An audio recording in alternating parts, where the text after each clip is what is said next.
Dr. Chand, to you first.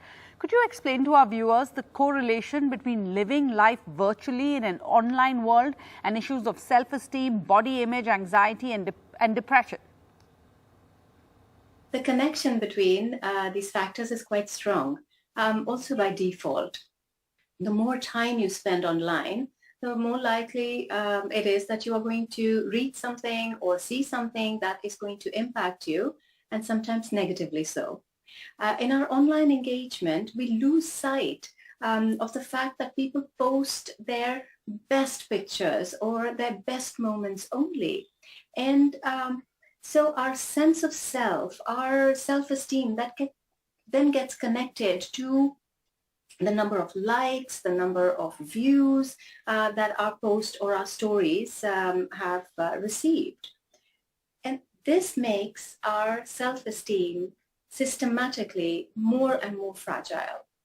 If we get lots of likes, it translates as I am liked or I am popular. If we don't get as many likes or views, for that matter, it translates as I am not liked. I am a nobody. And in some cases, it can also translate as a perceived social death. So our stories, our posts, our pictures start reflecting who and how we think of ourselves. And this sets it up as a competition where we want to outdo ourselves and others all the time. We want to up the ante constantly, and we know that that is not sustainable. Dr. Chand, you have interacted with many adolescent girls. How many have spoken of social media running their lives and controlling their emotions?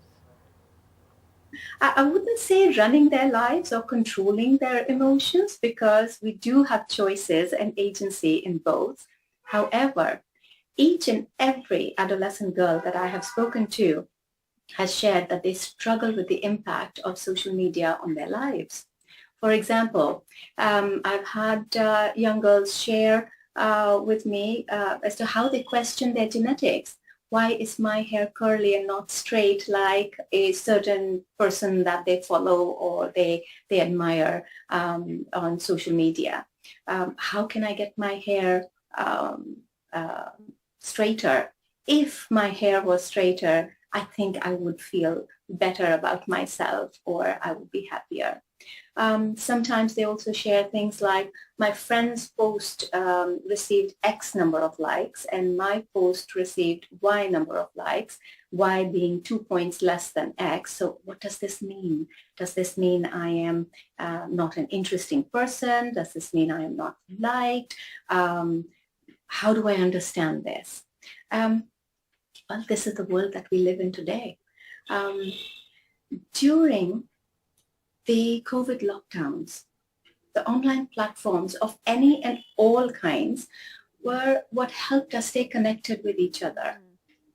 But now we feel the need to regulate these platforms for our own selves and our children. So these platforms can give us a sense of community. It can help us learn to play a musical instrument, to learn a new language, to read up and to know more about our human condition, etc., etc. So it can be a wonderful resource at our disposal. So parents need to help their children to regulate the social media in their lives. And in so doing, they will also help their children to regulate themselves as well.